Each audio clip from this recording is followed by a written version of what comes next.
sommes dans l'exposition de Kelly Walker, qui est un artiste américain de la génération de Wade Guyton, que nous avions montré précédemment, c'est-à-dire qui commence à travailler à la fin des années 90, notamment avec les nouveaux moyens de traitement de l'image qu'on appelle la digitalisation au sens large, c'est-à-dire des logiciels qui nous permettent de modifier la nature de l'image.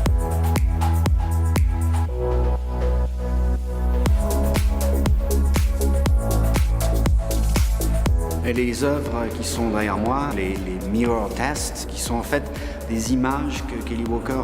reprend, sans les reprendre très précisément, des tests de Rorschach. Hermann Rorschach, c'est un psychologue suisse qui a familiarisé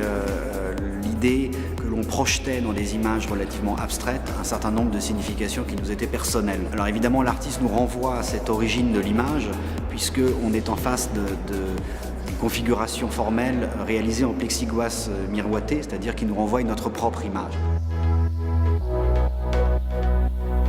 L'exposition qu'on présente de Kelly Walker, c'est la première, on dit mid-career, donc milieu de carrière, donc une exposition qui a une intention un peu rétrospective, même si l'on sait qu'évidemment on ne traite que d'un corpus relativement récent, puisqu'il a, on va dire, une vingtaine d'années, pour dire vite.